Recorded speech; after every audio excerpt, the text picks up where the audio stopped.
할렐루야. 아멘. 수요 예배의 자리에 나오신 우리 귀한 성도님들 주님의 이름으로 사랑하고 축복합니다.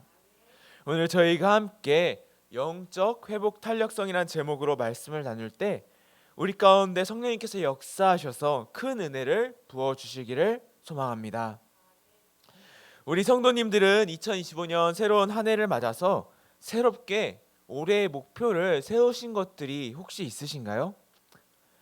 아마 성도님들마다 성경 일독하기, 매일 기도 1시간 이상 하기, 혹은 저의 목표 같은 다이어트에서 체중 10kg 감량하기, 이런 각자의 신년 목표를 가지고 계실 겁니다. 이렇게 한 해의 목표를 세우는 것은 이제 목표 의식을 정해줘서 정말 좋습니다. 그런데 우리 성도님들은 이렇게 매년 1월에 목표를 세우고 나서 12월에 연말에 나 자신을 돌아보았을 때, 나 정말 올 한 해는 목표 잘 지켰다, 뿌듯하다, 이런 경험이 맞나요? 아니면 실패한 경험이 맞나요? 아마 그쵸, 저도 그렇고 실패한 경험이 압도적으로 많을 겁니다. 그래서 작심삼일이라는 사자성어도 있잖아요. 3일만 지켜도 대단한 겁니다. 헬스장도 보면은 매년 1월마다 사람들이 정말 줄 서서 운동기구를 기다릴 정도로 발 디딜 틈 없을 정도로 사람들이 몰리는데, 그러다가도 2월만 돼도 정말 여유롭게 운동할 수 있을 정도로 사람들이 확 사라지고, 저도 어릴 때 초등학교 때 매번 동그란 원에다가 이제 방학 중 하루 일과표를 그리시는 거 아시죠? 이제 시계 그리듯이 이렇게 하루 일과표를 그려서 하루에 6시간은 공부해야지, 책은 한 권씩 읽어야지, 매일 이만큼씩 운동도 해야지, 일기 숙제 매일매일 해야지, 이렇게 그리면서 다짐을 했지만 항상 저는 저의 일기는 날씨가 맑음이었습니다. 왜? 방학 마지막 3일을 남겨놓고 밀린 일기와 숙제를 다 몰아서 했기 때문에 그날 안 써서 날씨를 몰라서 항상 맑음이었죠. 이처럼 사람은 연약한 존재이기 때문에 자신이 살기로 결단한 대로 늘 살아내지 못하고 항상 넘어지는 실패를 경험합니다. 사람은 연약해서 인생을 살아가는 가운데 넘어지는 게 당연한 존재죠. 모두가 살다 보면 한 번쯤은 넘어지는 날이 찾아옵니다. 그런데 이렇게 모든 사람이 넘어지는 것은 동일하지만 이에 대한 반응을 살펴보면 그 반응은 사람마다 모두 다릅니다. 우리가 역경을 만났을 때, 실패하고 넘어졌을 때, 누군가는 자신에게 닥친 이 고난에 넘어져서 그대로 주저앉아서 자포자기하고 쓰러져 있기도 하고, 누군가는 이 역경에, 이 고난에, 이 넘어진 지금 환경에 현실에 주저하지 않고 바닥을 딛고 다시 솟아오르기도 합니다. 삶 가운데 똑같이 실패를 경험해도 사람마다 이러한 차이가 생겨나는 이유는 바로 각 사람마다 가지고 있는 회복 탄력성이 다르기 때문입니다. 회복 탄력성이란 고무공을 바닥에 던지면 다시 튀어오르는 것처럼 역경에 주저하지 않고 바닥을 딛고 다시 솟아오르려 하는 특성을 말합니다. 이 특성이 강한 사람은 삶 가운데 실패와 좌절이 찾아와도 금세 회복하고 오히려 이를 통해서 더 강해지고 더 성장하는 계기로 삼기도 합니다. 그래서 회복 탄력성이 좋은 사람이 대처 능력과 적응력이 좋고 삶을 살아가는 가운데 행복을 더 많이 경험한다고도 하죠. 그리고 이러한 회복 탄력성은 우리의 신앙생활 가운데에서도 존재합니다. 내가 신앙생활을 하는 가운데 죄에 넘어져도 나를 다시 일어날 수 있게 하는 영적 회복 탄력성이 존재하죠. 그리고 이게 필요한 이유는 우리는 하나님을 믿는 그리스도인이라고 말하면서도 세상의 유혹과 시험에 빠져서 영적으로 넘어지는 때가 많이 있기 때문입니다. 이는 이 땅의 모든 그리스도인들이 동일하게 겪는 일이죠. 그리스도인들 중 많은 사람이 넘어진 자신의 모습을 보면서, 연약한 그 모습을 보면서 실망합니다. 또 이 가운데 성경이 말하는 올바른 그리스도인의 삶과 다른 자신의 모습에 괴리를 느끼죠. 그리고 사단은 늘 우리의 이러한 점을 노리고 공격합니다. 우리를 정죄하죠. 야, 네가 그러고도 그리스도인이야? 너 봐봐, 너 죄에 넘어졌잖아. 너 또 넘어졌잖아. 너는 안 돼. 넌 죄인이야. 넌 구원받지 못할 걸. 이렇게 우리를 공격하죠. 그리고 실제로 지금 넘어진 나의 모습을 보면 이 사단의 정죄가 너무나도 맞는 말처럼 들립니다. 우리는 이러한 연약한 내 모습이란 현실과 사단의 공격 가운데 이를 물리치고 다시 일어나기 위해서 영적인 회복 탄력성을 기를 필요가 있습니다. 그러면 어떻게 영적 회복 탄력성을 길러서 내 연약함 가운데에서도 또 그런 나를 공격한 사단의 정죄함 가운데에서도 다시 일어나 주를 믿고 주를 따를 수 있을까요? 오늘 본문 말씀을 통해 우리 안에 올바른 영적 회복 탄력성을 기르는 법을 배워서 우리 성도님들이 신앙생활을 하는 가운데 넘어지더라도 다시 금방 털고 일어나 하나님과 동행하는 그러한 길을 걸어가는 힘을 가진 건강한 그리스도인들 되시기를 축복합니다. 이를 위해서 먼저 오늘 본문인 미가서가 어떤 책인지를 간단하게 살펴보자면, 미가서는 이제 남유다 요담왕과 히스기야 왕 사이의 시기에 활동한 선지자 미가가 기록한 책입니다. 이 책이 쓰인 시기는 북이스라엘과 남유다 모든 백성은 다 우상 숭배를 하고 하나님을 떠나는 죄를 범한 결과로 북이스라엘은 먼저 멸망을 결국 당했고 또 남유다도 심판을 받기 일보 직전의 때였습니다. 그래서 이때 당시 백성들을 보면 자신의 죄 때문에 망했노라 낙담하고 있는 북이스라엘 백성들과 또 나는 멸망하지 않았잖아. 야, 그럼 괜찮은가 보다. 나는 저 북이스라엘 놈들과는 달리 하나님의 택함 받은 민족이기에 나는 심판을 피했구나. 나는 결코 망하지 않을 거야. 이렇게 말하며 여전히 죄를 짓는 남유다 백성들이 존재했습니다. 그리고 이러한 두 나라 백성들의 두 가지 자세는 지금 신앙생활을 하는 그리스도인들 가운데 가장 찾아보기 쉬운 두 가지 특징입니다. 이때로부터 무려 2700년, 2800년이 넘는 시간이 지났지만 지금도 수많은 그리스도인들이 여전히 자신이 신앙생활을 하는 중 넘어졌을 때, 첫 번째로는 남유다 백성들처럼 나는 죄 용서받고 구원받은 하나님 자녀니까 천국에 간다면서 하나님의 은혜를 악용해서 하나님이 기뻐하시지 않으시는 지금 자신의 모습을 못 본 척하면서 외면한 채 지금 모습 그대로 괜찮다고 생각하며 살아갑니다. 아니, 어떻게 해도 구원받는다며 구원받는 그 은혜에 감사하기보다 그냥 죄에 대한 자신의 연약함을 무시하고 죄를 즐기며 뻔뻔하게 살아가는 거죠. 이런 사람들은 죄에 대한 문제의식이 없습니다. 그리고 또 두 번째로는 멸망당한 북이스라엘 백성들처럼 무너진 지금 자신의 모습을, 눈앞의 현실을 보면서 나는 죄 때문에 하나님께 버려졌다고, 나는 구원에서 탈락당했다고 눈앞의 현실만 보면서 낙담하고 좌절하며 사는 것이죠. 이런 사람들은 눈앞의 현실 때문에 신실하신 하나님을 믿지 못합니다.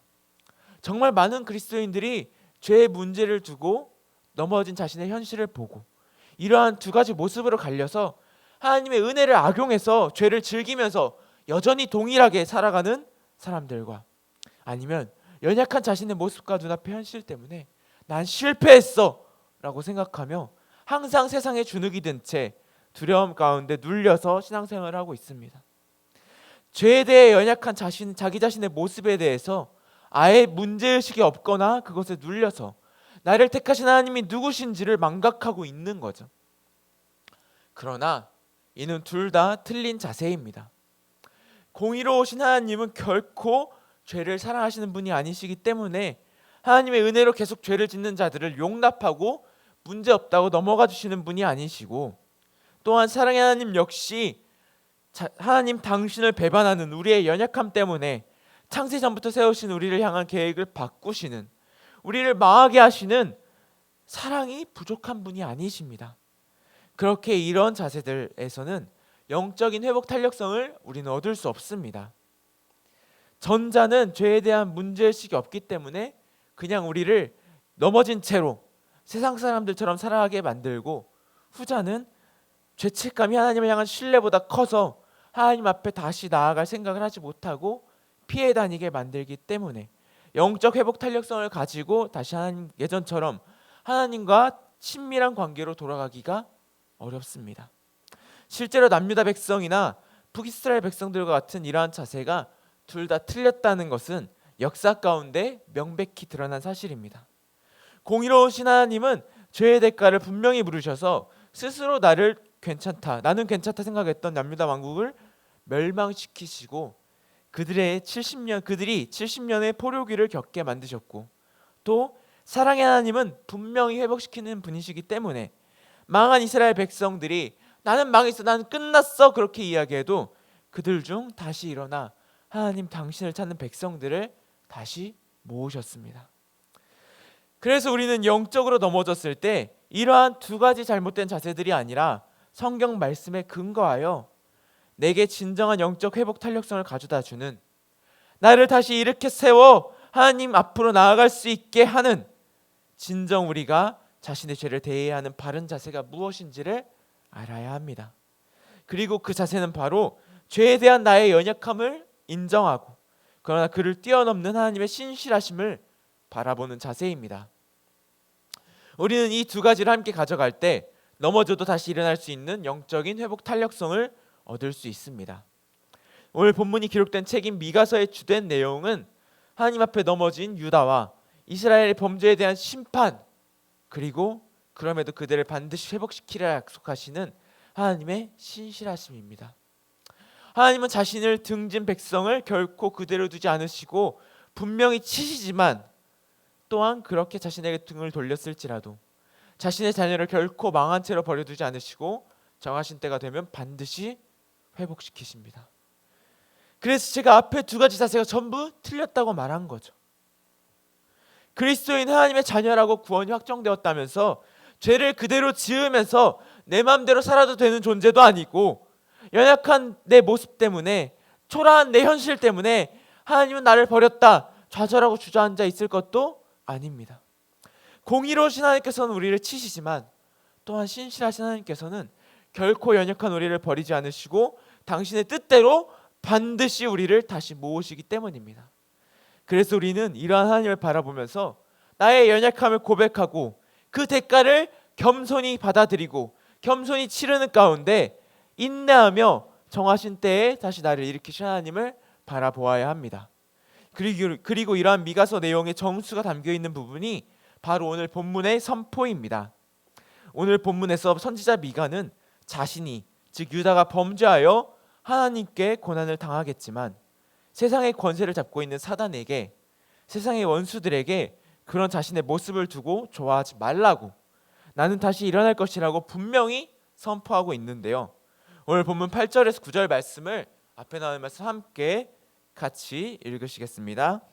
나의 대적이여 나로 말미암아 기뻐하지 말지어다. 나는 엎드러질지라도 일어날 것이요 어두운 데 있을지라도 여호와께서 나의 빛이 되실 것이미로다. 내가 여호와께 범죄하였으니 그의 진노를 당하려니와 마침내 주께서 나를 위하여 논쟁하시고 심판하시며 주께서 나를 인도하사 광명에 이르게 하시리니 내가 그의 공의를 보리로다. 아멘. 아멘. 미가는 앞서 말한 남유다 백성들과 같이 죄를 지으면서도 똑같이 그도 죄를 짓고, 선지자지만 죄를 짓고 넘어졌지만 자신의 죄를 모른 척하고 그냥 이렇게 살아도 구원받은 사람이니까 나는 하나님께서 벌하시지 않을 거야 라는 뻔뻔함을 보이지 않았습니다. 그는 오히려 계속해서 유다 백성들이 자신에게 임할 심판을 선포했던 선지자이죠. 그런데 어떻게 그는 이렇게 오늘 본문에서 자기 민족의 죄를 알고 자기 민족이 받을 형벌을 알면서도 이렇게 당당하게 나는 일어날 거야, 나는 회복될 거야, 주님이 나의 빛이 되어 주실 거야 라고 고백할 수 있었을까요? 어떻게 이렇게 당당하게 여호와께 범죄를 저질러서 벌을 받는 가운데에서도 하나님이 나의 구원이시라고 고백할 수 있었던 것일까요? 이는 그가 신실하신 하나님을 신뢰했기 때문입니다.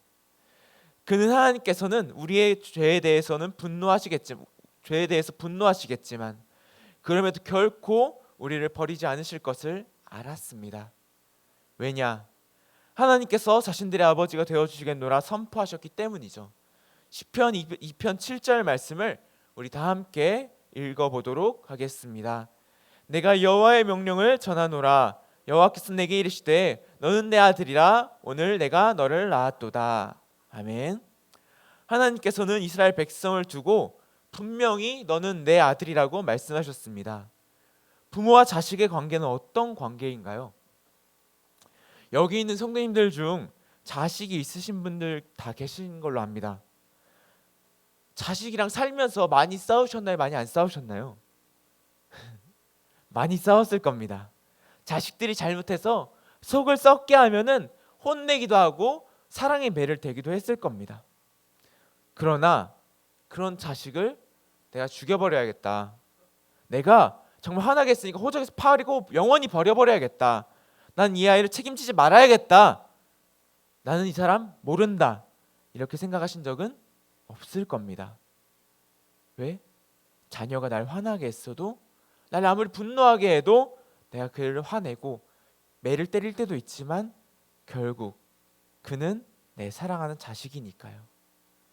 미가는 이를 알기에 하나님께 죄를 지었음에도 다시 일어날 영적 회복 탄력성을 얻을 수 있었습니다. 그래서 그는 지금 나는 주님께 지은 죄로 인해 주님의 분노를 사고 그 대가로 고난을 당하겠지만 그럼에도 불구하고 난 하나님의 자녀이기에 하나님은 나를 버리지 않으실 것이다. 하나님은 나의 범죄에 분노하시고 실망하신다. 그러나 그건 아버지의 분노고 아버지의 실망이다. 아버지는 자녀에게 때로 분노하고 실망할 수 있지만 결코 자녀를 버리지 않으실 것이다. 그는 결국 어둠 속에 있는 자녀의 빛이 되어 주실 것이고 자녀를 변호해 주실 것이고 자녀의 권리를 지켜주시고 빛 가운데로 인도해 주실 것이다. 세상이 조롱하고 사단이 나를 고발하여도 그들은 결국 하나님의 역사하심 아래 패배할 것이다 라고 오늘 본문 말씀에서 선포하는 것입니다. 이게 바로 오늘 본문 속에서 미가가 말하는 진리입니다. 연약한 죄인인 우리는, 육신을 입고 있는 우리는 신앙생활하는 가운데 분명히 우리의 죄로 인해서 또 넘어질 겁니다. 죄를 또 짓겠죠. 그리고 이는 우리가 하나님의 자녀란 이유 하나만으로 문제없이 넘어갈 수 있는 작은 일도 아닙니다. 분명히 하나님은 진노하실 거고 우리에게 죄의 값을 물으실 겁니다. 그러나 하지만 또한 이로 인해 하나님과의 관계가 끊어질 일도 아닙니다. 우리는 이를 기억해야 합니다. 하나님은 우리의 연약함을 전부 아시면서도 창세 전부터 우리를 지명하여 자신의 자녀로 불러주셨습니다. 그래서 이런 우리를 구원해 주시기 위해 자신의 독생자 예수 그리스도까지도 우리에게 보내주셨습니다. 그리고 우리는 이를 믿기만 하면 구원에 이를 수 있습니다. 그래서 우리가 이를 믿기에 지금 현실 때문에, 내 연약함 때문에 우리는 나는 구원받지 못할 존재라고 말할 수 없는 것이고, 또 이 하나님이 분명히 공의로운 분이시고 나의 죄를 싫어하신다는 것을, 우리가 자녀를 징계하듯이 분명히 징계하시는 분이심을 알기에 앞서 말한 것처럼 난 이미 구원받았으니까 내 마음대로 살아도 돼 하면서 방종하며 살 수 없는 것입니다. 기억하십시오. 우리는 오직 우리의 아버지 되어주신 하나님의 은혜 안에서만 회복될 수 있는 죄인입니다. 그러니 난 이미 구원받았으니까 내 마음대로 하나님이 기뻐하지 않는 삶을 막 살아도 된다 하면서 하나님 밖으로 나가도 안 되고, 지금 내 자신의 상태나 내가 처한 현실이 비참하니 난 이전과 같이 회복되지 못할 것이라고 혼자 절망해서도 안 됩니다. 다만 우리는 내가 연약한 죄인임을 인정하면서, 그러나 또한 나의 아버지 되신 하나님을 찾고 그분 앞에 나아가야 합니다. 내가 누구인지를 알고 하나님이 누구신지를 알아야 합니다. 그때 우리는 우리가 오직 하나님만 의지해야 하고 오직 그분의 은혜로만 살 수 있는 존재라는 것을 알 수 있습니다. 우리는 오직 이 하나님을 믿음으로만 의롭게 될 수 있습니다. 이게 바로 복음의 핵심 진리입니다.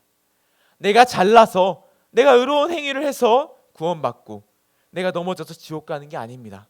오직 100% 하나님의 은혜로만 갑니다. 우리는 바로 여기서 다시 일어날 영적 회복 탄력성을 얻을 수 있습니다. 우리는 내 힘, 내 능력, 내 무언가로 일어나는 게 아니란 사실을 알 때, 오직 신실하신 나의 아버지 되신 하나님 한 분만이 정답이란 사실을 알 때, 교만하여 방종에 빠지게 하는 잘못된 신앙도, 섣불리 판단하여 낭망함에 빠지게 하는 잘못된 신앙도 피할 수 있습니다. 지금 내가 연약해도, 죄에 넘어져도 나는 그로 인해 하나님께 진노를 받겠지만 그것이 나를 일으키는 원인이 아님을 알기에, 그럼에도 나를 다시 이렇게 세워주시는 하나님이 내 구원의 원인이심을 알기에 우리는 겸손히 엎드려 내게 오는 징계를 인내하며 받고, 또한 교만하지 않고 오직 그분의 은혜를 통해 다시 일어나는 것을 경험할 수 있습니다. 그러니 우리는 이를 기억하고 오늘 본문 속 미가와 같이 항상 겸손하게 하나님 앞에 엎드려야 합니다. 항상 나의 아버지 되시는 그분의 은혜를 기억하고 고백해야 합니다. 우리가 하나님 앞에 나아갈 때 하나님께서는 반드시 우리를 도와주실 것입니다. 오늘 본문 바로 앞에 7절 말씀을 함께 같이 읽겠습니다. 오직 나는 여호와를 우러러보며 나를 구원하시는 하나님을 바라보나니 나의 하나님이 나에게 귀를 기울이시리로다. 아멘. 본문의 미가 선지자도 거룩한 선지자지만 우리와 똑같이 죄를 지었습니다. 그도 죄인이고 그도 넘어지는 때가 있습니다. 그러나 그는 자신의 죄를 인정하고 이로 인해 일어난 하나님의 진노를 당하겠다고 아버지의 분노를 받아들였습니다. 그러나 그는 그럼에도 불구하고 나는 일어날 것이라고, 나는 일어날 수 있다고 고백했습니다. 왜? 또한 그는 자신을 구원하신 하나님을 바라보았기 때문이죠. 하나님은 죄에 넘어진 내게 진노하시지만 그는 또한 그런 내가 당신 앞에 나아가 겸손히 엎드릴 때 나를 생명의 길로 인도해 주십니다. 나의 빛이 되어 주시고 나를 위해 논쟁해 주시고 나를 인도하여 빛 가운데로 나아가게 해 주십니다. 나의 구원의 하나님으로 나타나십니다. 그래서 사단이 우리를 정죄하고 비웃어도, 지금 내가 보기에 나의 삶이 어둠 속에 있어도, 내가 스스로 죄책감 가운데 놓여 있어도, 스스로 정죄하는 마음이 들어도 하나님이 그런 우리의 빛이 되어주시기 때문에 우리는 일어날 수 있는 것입니다. 오늘 본문 10절 말씀을 함께 같이 읽겠습니다. 나의 대적이 이것을 보고 부끄러워하리니 그는 전에 내게 말하기를 내 하나님 여호와가 어디 있느냐 하던 자라. 그가 거리에 진흙같이 밟히리니 그것을 내가 보리로다. 아멘. 하나님은 모든 상황을 역전시키사 넘어진 우리를 조롱하던 이들을 부끄럽게 하시고 패배하게 하실 것입니다. 그렇기에 이 하나님을 믿는 믿음으로 의롭게 된 죄인은 용기를 내야 합니다. 기억하십시오. 우리에게는 비치는 빛이 있습니다. 우리의 변호사가 있습니다. 하나님은 범죄한 내게 화나 있으시지만 그럼에도 마침내 나를 위해 중재해 주실 것입니다. 그 증거가 무엇입니까? 바로 오늘날 우리에게 주어진 우리의 중보자 예수 그리스도입니다. 우린 매일 죄를 지었으나 하나님은 그런 우리를 구원하시기 위해 이 땅 가운데 하나님의 아들을 보내주셨습니다. 그리고 하나님은 그 아들의 이름을 믿는 모든 죄인에게 값없이 구원을 주셨습니다. 하나님께서 죽을 수밖에 없는 죄인인 우리를 위해 보내주신 독생자 예수 그리스도의 그 피를 기억하십시오. 그것이 바로 하나님께서 죄인인 우리에게 진노하시겠지만 결국 마침내 우리의 빛이 되어주셔서 우리를 빛 가운데 이르게 하실 것이라는 오늘 본문 말씀의 가장 확실한 증거입니다. 우리가 이를 믿을 때 우리는 삶 가운데 쓰러져도 다시 일어날 수 있는 영적 회복 탄력성을 얻을 수 있습니다.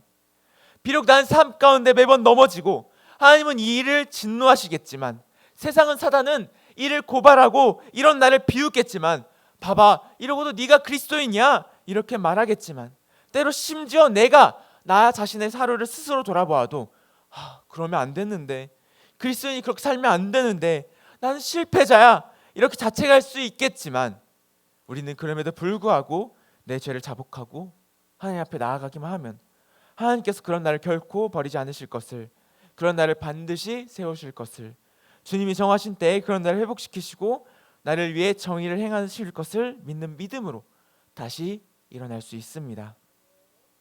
이제 오늘 말씀 정리하겠습니다.